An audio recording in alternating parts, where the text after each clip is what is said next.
기도하겠습니다. 하나님 감사합니다. 오늘도 부활의 아침에 주님 만나게 우리들에게 늘 은혜를 베풀어 주시다가 오늘도 부활절로 지키는 주일에 아침의 말씀을 저희들이 묵상하게 하시면 감사합니다. 이 시편을 통해서 하나님의 귀한 생명을 공급받도록 허락해 주옵소서. 예수님 이름으로 기도합니다. 오늘 부활 주일로 기독교 전체가 지키는 날입니다.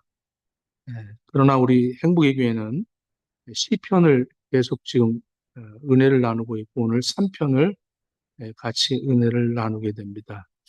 이 시편은 인간의 희노애락을 숨기지 않고 그런 표현해서 시와 노래와 또 생명의 말씀으로 감정을 아주 중요하게 다루고 있는 그러한 말씀입니다. 하나님께서 인간을 창조하실 때 하나님의 형상대로 지으셨다 이렇게 말씀합니다. 그래서 우리에게 이게 풍성한 감정이라는 것이 있어요. 인간은 지성, 감정, 의지, 지정의를 통합해서 전 인격체로 존재하고 있습니다. 감정과 기분은 왜 하나님이 우리에게 주셨을까? 하나님께서 인간을 창조하실 때 결코 이 감정, 기분, 이걸 우연으로 우리에게 만들어진 것이 아니라 하나님의 형상 그 자체 안에 반영되는 아주 핵심 요소로 하나님께서 이 피조세계에 온전한 교제를 하기 위하여 필수적인 도구로 인간에게 이 기분, 감정 이런 것들을 주셨어요. 그래서 하나님의 성품을 반영하기 위해서죠. 그래서 성경에 계시된 하나님은 기뻐하시고 또 슬퍼하시고 긍휼히 여기시고 불의에 대해서 거룩하게 분노하시고 이렇게 풍성한 하나님의 감정들을 지니고 계십니다. 그리고 인격적인 그러한 분이시죠. 인간은 그분을 닮아서 창조되었기 때문에 감정을 통해서 우리는 하나님의 성품을 세상에 드러내도록 지음을 받았습니다. 그래서 우리는 그 예배의 또 사랑의 도구로 하나님의 자녀로서 우리의 감정을 가지고 오늘도 우리가 예배 드리면서 감정이 좀 안 좋은 사람들은 은혜를 좀 덜 받을 거고 감정이 좋은 사람들은 괜히 기분이 좋고 하나님 사랑해요 막 이런 소리가 나올 수 있지만 그렇지 못하고 집에서 다툼이 있다든가 운전하다가 누가 좀 이렇게 오버테이크를 했다든가 이러면 오면서도 기분이 나빠서 하나님 말씀이 잘 들리지 않을 수도 있어요. 조나단 에드워드 같은 이 개혁주의 신학자는 그 신앙의 본질이 거룩한 정서다 이렇게 얘기를 했습니다. 그러니까 지성으로 하나님이 얼마나 위대하신지를 아는 것에 그치지 않고 감정으로 그분을 최고의 그 하나님을 굉장히 최고로 기뻐하고 즐거워하고 하나님을 의지하고 하나님께 순종하게 만들어진 것이 우리 사람이다. 지정의를 갖춘 우리 인간이다. 우리가 신앙생활하면서 이 감정 이거를 잘 조절을 하지 않으면 우리는 신앙생활할 때 굉장히 어려움을 겪게 됩니다. 하나님을 사랑하실 때 내 감성을 해서 하나님을 사랑하기를 축원합니다. 그리고 우리가 또 피조세계 세상 사람들과 인간관계 속에서 또 이웃, 자연, 만물에 우리는 이 감정을 가지고 느끼는 거예요. 기뻐할 때도 있고 또 슬플 때도 있고 여러 가지 이 우리의 삶의 현장 속에서 나에게 닥쳐지는 일들, 경험하게 되어지는 그런 사건들을 통해서 내 감정이 이렇게 흔들리게 되어 있습니다. 그래서 감정과 기분이 서로가 이렇게 서로 상호작용을 하죠. 기분 나쁘다. 근데 기분이라는 것은 내 안에서 되어집니다. 우리의 호르몬적이라든가 또 육체에 피곤하다. 잠을 너무 안 자면 아침에 피곤하기 때문에 내 기분이, 좀, 에, 다운이 됐어. 또, 내 안에 좀 건강하고 좋은 음식을 먹어서 내가 삶의 좀 질이 높아지면, 나 오늘 기분이 굉장히 이렇게 좋아. 그러지 않아요? 너 아침에 일어나서, 나 건들지 마. 오늘 기분 안 나쁘니, 기분 나쁘니까 건들지 마. 이러면서 기분에 의해서 신앙생활 못할, 기도하려고 하는데 기분이 나빠서 기도를 못하고, 새벽 기도 안 나오고, 기분이, 왜 그러냐? 내 안에서 어떤 호르몬이라든가, 또 이 육체적인 이런 질병이라든가 이런 것들이 기분을 상하게 만드는. 이 기분은 굉장히 지속적입니다. 근데 감정이라는 것은 굉장히 격발하면서 금방 사그러지는 게 감정이에요. 감정은 외부로부터 오는 어떠한 그 영향을 받게 됩니다. 그래서 나에게 누가 좀 기분을 건드리면 감정이 상합니다.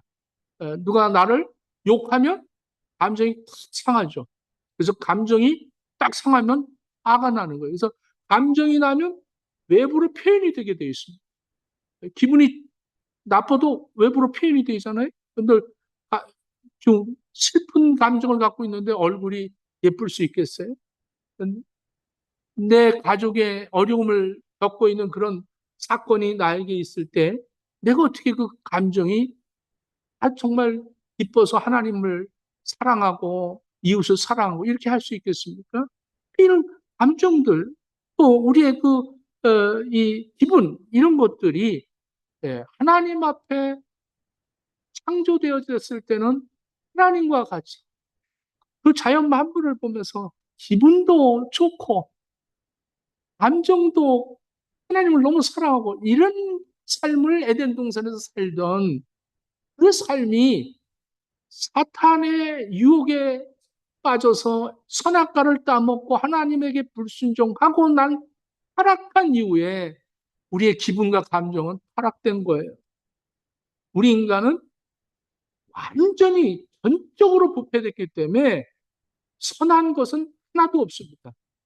그래서 여러분들 기분대로 살면 안 되고 감정대로 살면 안 되는 거예요. 방향성을 잃어버립니다. 우리는 타락했기 때문에 이 감정에 의해서 우리가 기분에 의해서 어떤 그 심각한 왜곡과 무질서가 우리에게 있게 된 거죠. 그래서 결국에는 감정으로 내 감정을 어떻게 해소할 수 있을까 해서 자꾸 세상 것들을 의존하게 되고 세상 것이 많아지면 기분이 좋아지고 세상에서 어떻게 되면 내가 기분이 나쁘고 이렇게 하면서 하나님을 즐거워하지 못하게 썩어질 것을 일망하게 되어 버리고 말았습니다. 그래서 로마서 1장에 보면 오로지 형상을 더 사랑한다고 하잖아요. 이렇게 우리의 하나님의 창조한 목적을 상실하게 돼버리고 말았습니다.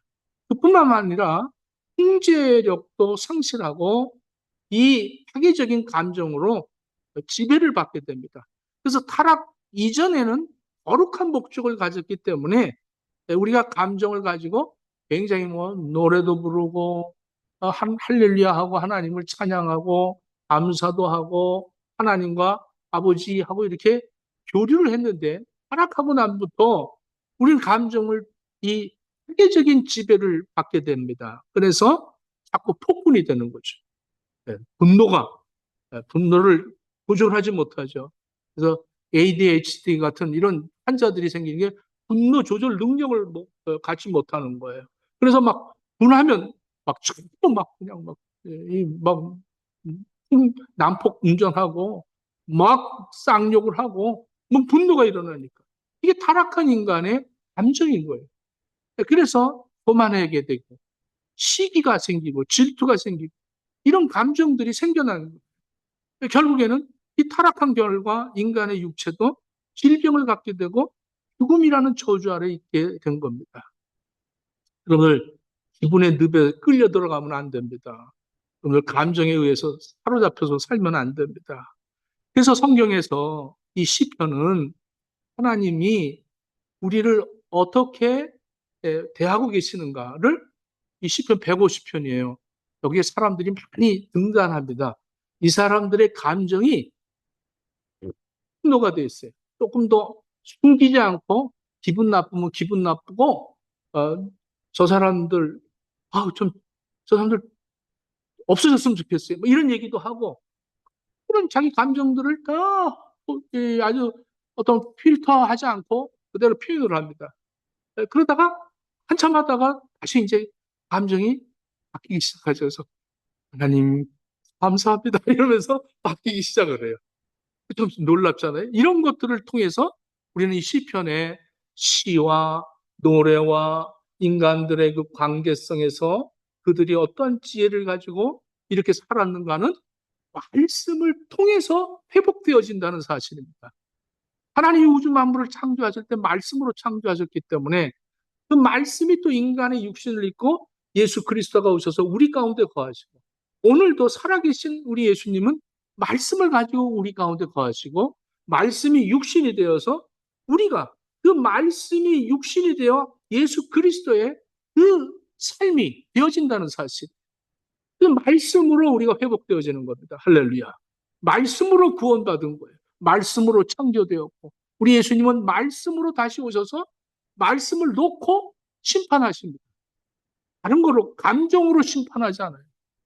하나님이 우리를 심판하실 때 쟤 왜 이렇게 날 기분 나쁘게 째려보지? 넌 이쪽으로 가라 이렇게 안 하고 말씀을 근거로 해서 그 말씀이 옆에 계셔서 김성복 제가 쟤를 위해서 내가 죽었습니다.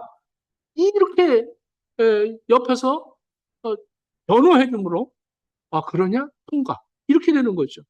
근데 감정에 의해서 우리는 하나님을 기분 좋을 때, 기분 나쁠 때 감정에 의해서 하나님을 신앙 생활하고 말씀을 듣고 말씀을 받고 말씀을 읽고 기도하고 찬양하고 내 기분 따라서 움직여진다면 이거는 분명히 무슨 사고를 일으킬 수밖에 없는 거죠.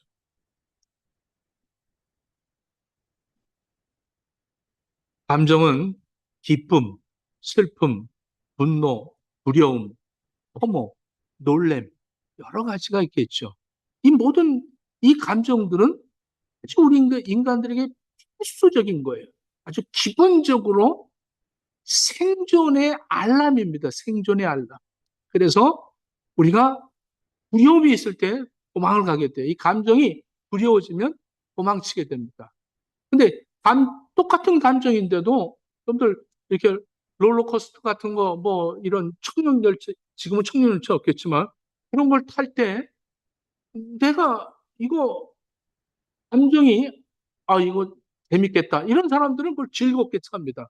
근데 이거 죽으면 어떻게 이거 사고 나면 어떻게 이러면 두려움이 생기는 거예요. 똑같은 사건에 똑같은 시간에 똑같은 체험을 하는데도 내 감정에 의해서 판단이 되고 평가가 되고 기분이 움직여지는 겁니다. 그렇기 때문에 이 감정은 왜 하나님이 우리에게 주셨는가? 내 생존에 아주 알람인 거예요. 이러면 위험하지 하고 도망도 갈 수 있고 또 어떨 때는 죄를 짓고 아무도 모르는데 걸리지도 않았는데 죄책감을 갖게 되는 이 감정이죠. 내가 이렇게 살면 안 되지. 내가 거짓말했네. 내가 속였네. 이러면서 그 감정이 나한테 생존의 알람이 되어서 얘기하라. 이렇게 자꾸 가르쳐 주는 거죠. 감정은 굉장히 필요한 겁니다. 그래서 강력하게 사회적인 소통의 수단으로도 감정을 가지고 슬퍼하는 사람을 보면서 그 슬퍼하는 감정을 보고 그 감정을 통해서 내가 그 사람을 위로할 수 있고 격려할 수 있고 또 저것은 나쁜 거다 좋은 거다 이런 나침판의 역할도 하겠죠.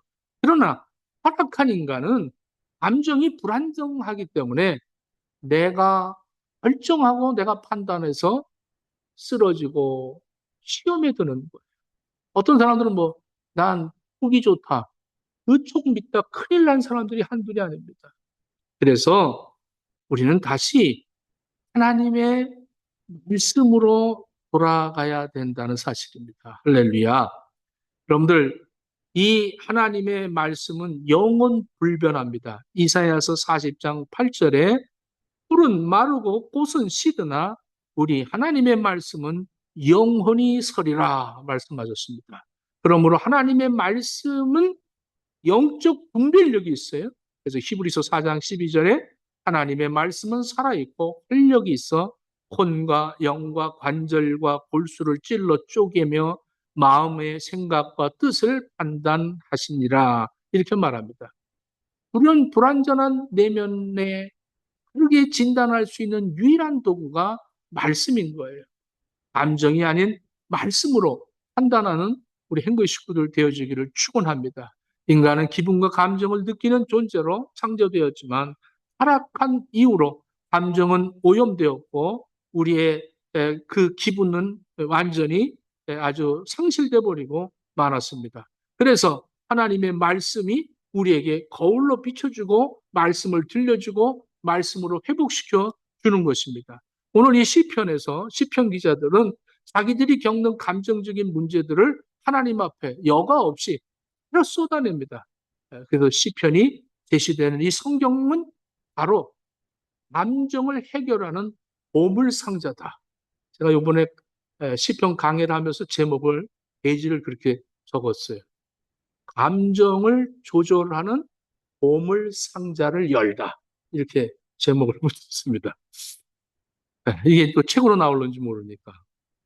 시편은 분노, 슬픔, 원망, 두려움 이런 것들을 정제되지 않은 그냥 필요를 감정을 사람이나 세상이 아닌 하나님 앞에 가져와서 쏟아붓고 그 감정을 억압하는 대신에 창조주 앞에서 엄직하게 울부짖으면서 기도하고 울부짖으면서 하나님께 호소하고 그래서 그 감정에서 진리로 전환되어지는 말씀이 시편입니다. 그래서 시편에는 여러 가지 이 사람들의 감정들을 하나님 앞에 이렇게 호소하는 그러한 이야기들이 기록이 되어 있습니다. 오늘 본문 말씀을 한번 보겠습니다. 1절, 3장 1절입니다.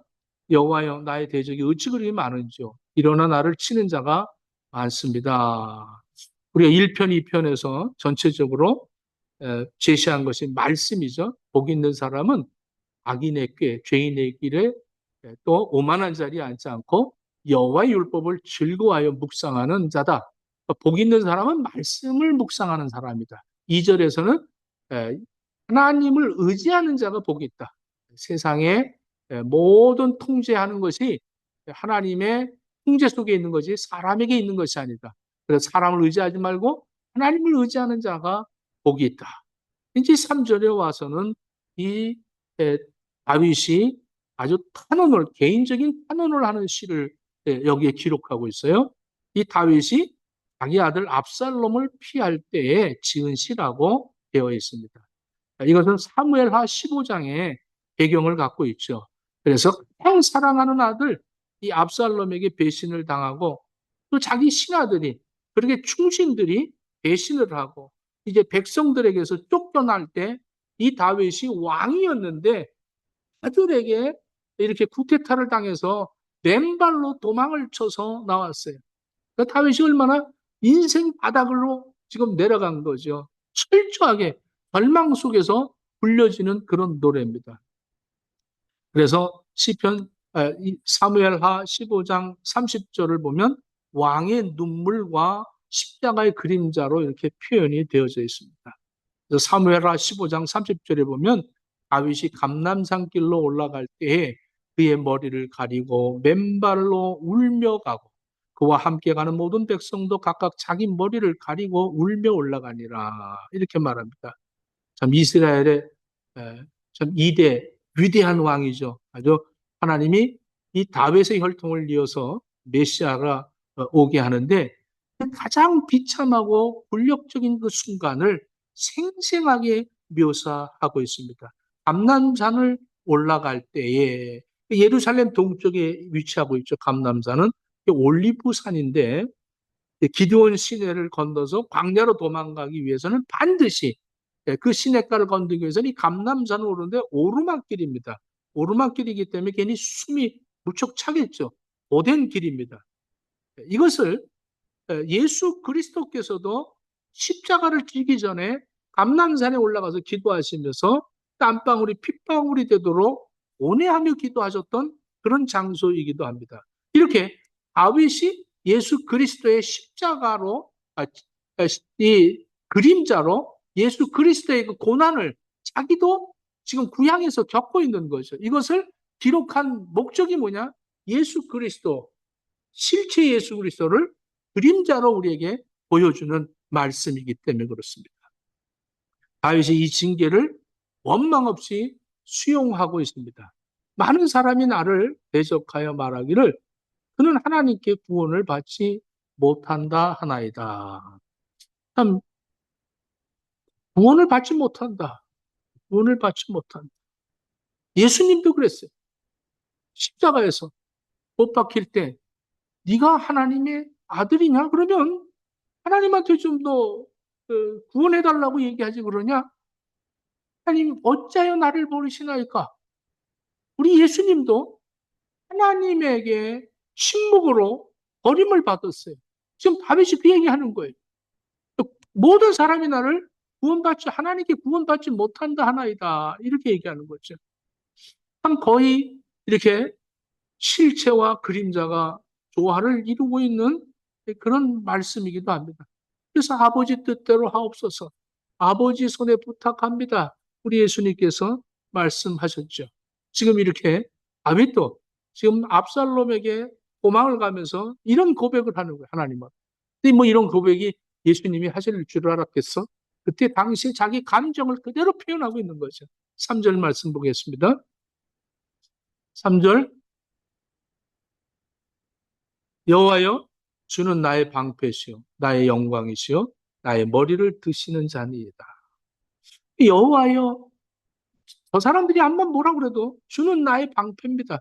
온 전신을 막는 방패고 나의 영광이고 나의 아버지 그는 나의 머리를 드시는 자이다. 지금 비참해서 사람들이 손찌검하고 정말로 뭐 다윗에게 침을 뱉고 얼마나 참 업신여김을 받게 됩니까? 그런 상황 속에 고개를 떨고 사람이 실패하면 고개 떨구잖아요. 고개를 숙인다. 근데 하나님이 고개를 들어주신대요. 하나님이 들어주신대요. 할렐루야. 네? 하나님이 모든 여러분들의 실패에 하나님에게로 방향을 바꾸십시오. 사람들이 나를 이렇게 너는 하나님 버렸어. 너는 하나님 구원하시지 않는데 이렇게 조롱하고 비방하고 우리를 아주 참 모욕할 때에 우리는 그 사람들이 그럽니다. 하나님 그러면서 하나님께 호소하고 있는 거예요. 하나님께. 지금 다윗은 그 사람들과 아니 감히 왕이연 나를 갖다가 이렇게 배신할 수 있어? 그 배신감에 사로잡힌 감정 또 얼마나 분노가 생겼겠어요. 이런 감정과 분노를 조절할 수 있는 유일한 방법은 하나님을 향했다는 거예요. 방향 설정을 정확하게 했다는 거죠. 방향을 상실하면 속도는 저주입니다. 예? 방향이 잘못된 대로 달려가 보십시오. 결국 그것은 나의 실패가 되어지는 이 다윗은 그 상황 속에서 방향을 하나님께로 틀었다는 것이죠.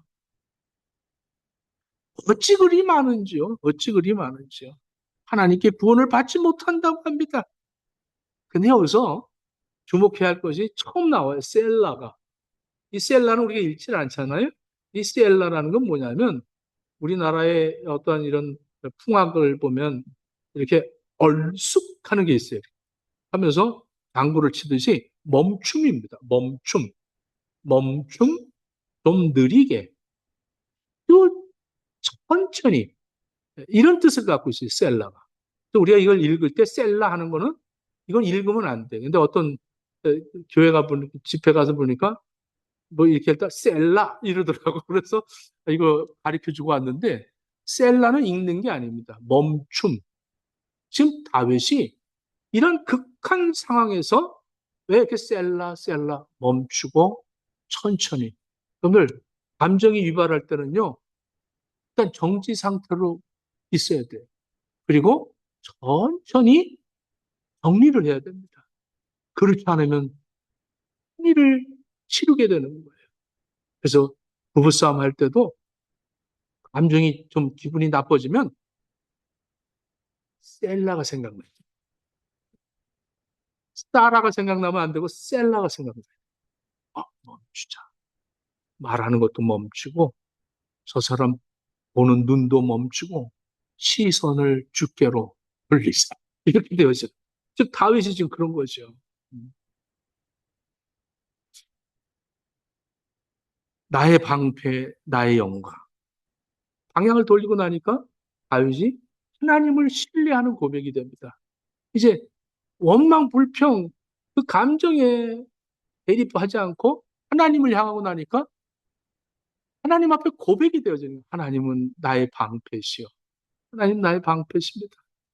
하나님은 나의 영광이십니다. 그리고 내 머리를 드시는 분이십니다. 이렇게 완전히 회복이 되어지는 거죠. 여러분들, 우리가 내 감정과 내 기분에 의해서 신앙생활 하지 말고 여러분들 하나님을 향하여서 방향을 설정하고 하나님 앞에 회복되어지는 그러한 부활의 아침이 되기를 축원합니다. 나의 머리를 드신다. 거룩한 산을 향해서 응답하신다는 거예요. 자, 4절에 내가 나의 목소리로 여호와께 부르짖으니 그냥 뭐 그냥 고백한 거죠. 그랬더니 그의 성산에서 응답하시도다. 이렇게 얘기하고 있어요. 셀라가 또 나오죠.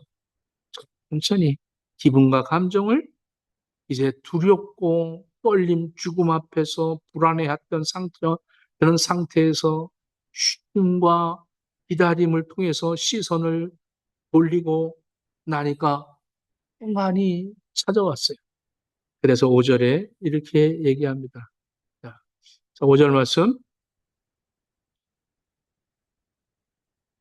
5절. 내가 누워 자고 깨었으니 여호와께서 나를 붙드심이로다. 여러분, 안에서 잠이 왔다는 거예요.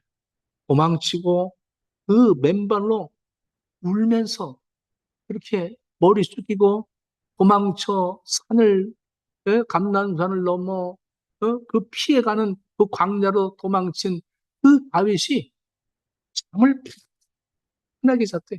누워서 자고 깨니 여호와께서 나를 붙드심이로다. 하나님이 나를 보호하시고 방패가 되시고 영광이고 산성이시다. 이렇게 얘기합니다. 여러분들, 이게 내가 누워 자고 깨었으니 이거를 깨었다를 가지고 아침에 시다. 이렇게 얘기합니다. 행복의 교회 제목이죠. 아침에 하나님 앞에 굿모닝 하는 이러한 지금 다윗이 그 상황 속에서 쉬고 잠을 자고 일어나서 깨어났다. 여호와께서 나를 붙드심이로다. 이렇게 말합니다. 여호와께서 나를 붙드셨다. 완전히 하나님을 신뢰하는 사람들만이 평안을 얻을 수가 있습니다. 네. 여러분들, 어떤 사람들은 싸운 게 그 기분이 오래가고 감정이 상처를 받아갖고 그 스피릿한 감정을 오래 보존하느라고 잠도 못 자요. 잠도 못 자고 말 한번 만나서 따져야 될 텐데 이러면서 사는 사람들이 있어요. 이를 갈면서 사는 사람. 이런 사람들 잠 못 자. 잠을 자도 꼭 새우 하는 것처럼 이렇게 하고 자죠. 근데 지금 다윗은 그런 상황 속에서 제 생각에는 무핑을 사면 이렇게 대자로 코 골고 자지 않았어. 하면서 코 골고 잤을 것 같아. 너무 편안하게 잤어요. 깨나니까, 너무 깨고 나니까 상쾌한 거예요. 기분도 좋고. 정말 새벽 기도 나가고, 기분 좋아. 이렇게 되어져야 돼. 할렐루야. 웃어. 이 한국에서도, 새벽에 우리 정전무사는 얼마나 얼굴이 밝고요. 그게 정말 뭐 밝은 사진을 갖다 놓은 건지, 진짜로 그렇게 새벽에 우리는 지금 이제 오늘부터 이제 1시간 차이가 나지만 2시간 차이 나잖아? 우리가, 4시 50분에 예배가 드려지면 거긴 2시 50분일 거 아니야. 잠 문제죠. 그리고 또 직장 나가고, 그것도, 수술하는데, 맨날 수술하는데, 그것도 뇌 수술하는데, 심장이구나. 심장 수술하는데, 둥둥둥 하는 거 하는데, 피가 얼마나 많이 나오고 있어. 맨날 피 보고, 피 봤어요. 그리고 또 와서 또 피곤해. 이것도 대자로 자고, 눈 뜨면 2시야. 할렐루야. 이러면서 그냥 나아가고 얼마나 기뻐하고, 하나님 앞에, 하나님을 향하고 하나님 맡기면, 근데 신랑도 잘해주고, 부인도 잘해주고, 자식들도 막 형통하고, 모든 게 잘 되는데도 잠이 안 와. 새벽 기도도 못 나와. 눈 뜨니까 7시, 8시야. 얼마나 그 비참합니까? 언제 하나님, 자기 감정과 기분을 다해서, 하나님 오늘도 눈 뜨게 했네요. 할렐루야. 하나님 감사해요. 아까 이러면서 아침을 깨는 이 지금 다윗의 모습을 생각해 보십시오. 이 시편이 어떻게 우리를 이렇게 감정과 기분을 이렇게 조절할 수 있도록 시편을 이렇게 해서 우리에게 주셨습니다. 하나님이 우리의 감정과 기분을 조절하라고 이 보물 상자를 열어주셨어요. 그래서 이 3장에서 다윗이 이렇게 고통 속에서도 진짜 기가 막히게 자고 아침에 깼다는 거예요. 깨어났다. 자, 6절에 이거를 정확하게 설명하고 있습니다. 천만인이 나를 에워싸 진친다 하여도 나는 두려워하지 아니하리로다. 할렐루야. 감정이 이제는 하나님을 향해 두려움이 없는 거예요. 평안하다는 거예요. 자, 7절 봅시다. 여호와여 일어나소서. 먼저 깼어요, 다윗이 지금. 여호와여 일어나세요. 나의 하나님이여 나를 구원하소서. 주께서 나의 모든 원수의 뺨을 치시니 악인의 일을 꺾으셨나이다. 구원은 여호와께 있사오니. 여러분들 구원이 누구에게 있어요? 여호와께 있다는 거예요. 셀라, 멈춰라, 잠잠해라. 하나님이 너를 구원하신다. 하나님이 구원하시는 것을 볼 것이다. 출애굽기 14장 13절부터 보면 그 애굽에서 이제 나와서 홍해 앞에 섰을 때 이스라엘 백성들이 아니 하나님이 우리를 이끌어내시다 왜 이 홍해 바다 앞에 이렇게 건널 수 없는 이 바다 앞에 멈추게 하셨을까? 이때 모세가 백성들에게 이릅니다. 너희는 두려워하지 말고 가만히 서서 여호와께서 오늘 우리를 위하여 행하시는 구원을 보라 이렇게 외치십니다. 여호와께서 너희를 위하여 싸우시리니 너희는 가만히 있을지어다. 이 셀라야 멈춰서 기다려라. 인간의 한계와 얼망 속에서 우리는 그 시퍼런 홍해 바다가 가로막고 있는 그런 일들이 또 뒤에서 애국군들이 쳐들어 지금 잡으러 오고 있는 그런 극한 위기의 상황에 놓일 때가 얼마나 많이 있습니까? 정말로 나를 어떻게 할 수 없는 그런 극한 상황이 있을 때 가만히 서서 뭐 그렇게 요동하지 말고 가만히 서서 뭐 칼로 싸워라 어떻게 해라 대처하는 게 아니에요.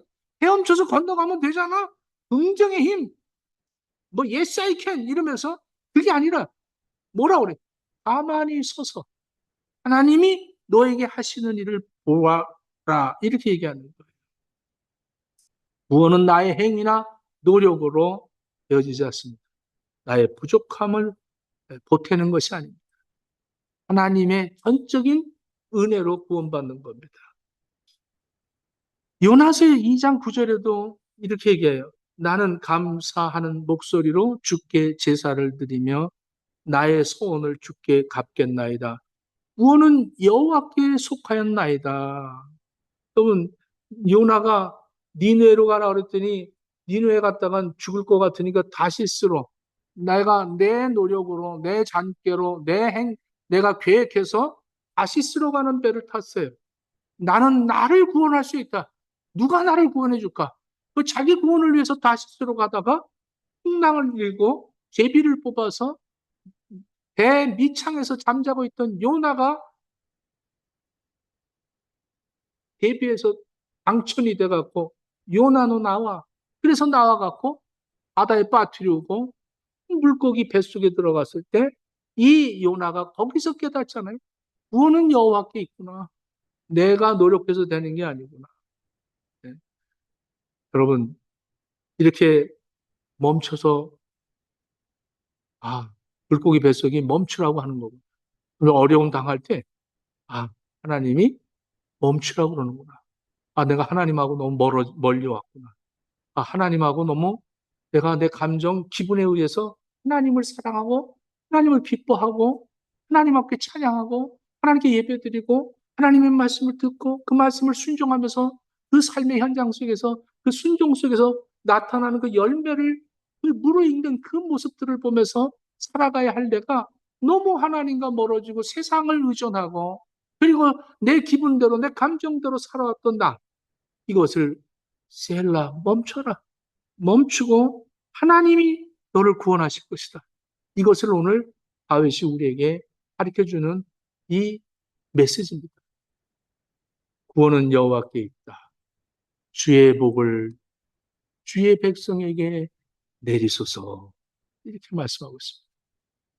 하나님이 우리를 위해서 이 땅에 오시고 우리의 죄를 용서하기 위해서 십자가에 그 모든 죄값을 치르고 죽으시고 장사 지내고 사흘 만에 부활하시고 우리 예비할 처소를 마련해 주시고 다시 오셔서 이제 우리를 구원하시는 그 모든 과정이 내 행위가 뭐가 있겠어요? 우리는 그냥 하나님을 향하고 하나님을 기뻐하고 하나님의 말씀대로 살아가고 회복되어질 때 그 감격하고 살라고 우리에게 감정도 주고 기분도 주셨잖아요. 근데 이 타락한 인간이 감정 기분까지 타락해갖고 맨날 분노하고 싸우고 다투고 기분 나쁘고 상하고 자식하고 싸워갖고 안 본다 그러고 이러면서 살 일이 뭐가 있겠냐. 오늘 이 시편을 이제 계속 우리가 은혜를 받으면서 아, 감정 조절하자. 기분 조절하자. 할렐루야. 감정, 기분 ADHD에서 회복되어지기를 예수님 이름으로 축원합니다. 기도하겠습니다. 하나님, 오늘도 저희들에게 말씀을 통해서 회복시켜 주심을 감사합니다. 구원은 여호와께 있음을 고백하게 하시옵소서. 우리를 위해서 십자가를 지시기 위하여 모든 기도가 마치고 마지막으로 제자들과 떡을 나누고 잔을 나누며 이것은 너희를 위한 내 몸이라고 하시며 떼어 제자들에게 주시고 또 식후에 잔을 가지사 축사하시고 제자들에게 나눠주며 이것은 너희를 위한 나의 피니 마시라고 하신 주님. 오늘도 우리 행복의 식구들에게 떡과 잔을 축사하시고 떼어 주셔서 생명이신 예수 그리스도, 떡으로 오신 말씀으로 오신 예수 그리스도를 내 몸과 연합하여 나의 삶의 현장 속에서 말씀을 나누며 살게 하시고 또 식후에 잔을 가지신 그 잔을 주신 것처럼 예수 보혈의 능력을 통하여 우리도 예수님처럼 십자가를 지며 이웃을 사랑하는 믿음의 삶을 살아드리는 변화의 성찬이 되어지게 허락해 주옵소서. 예수님 이름으로 기도합니다. 아멘.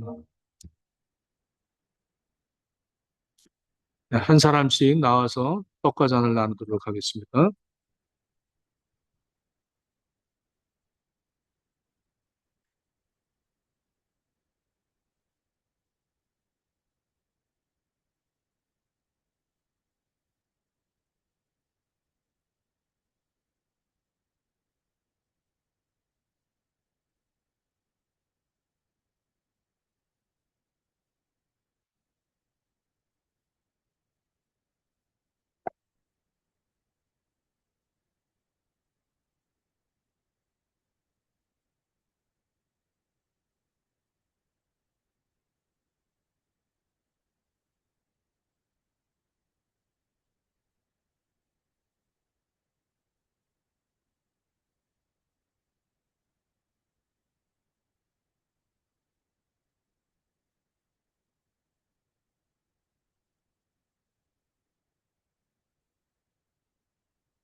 기도하겠습니다. 우리 주님께서 내가 올 때까지 이것을 행하여 나를 기념하라고 명령하신 말씀을 따라서 오늘 저희들이 떡과 잔을 한 달에 한 번씩 나눕니다. 하나님, 떡과 잔을 받은 이 남은 자들의 삶이 말씀과 십자가의 삶이 되어줘서 예수님의 제자 되어지게 하여 주시옵소서. 예수님 이름으로 기도합니다. 아멘. 150장을 이렇게 일어나서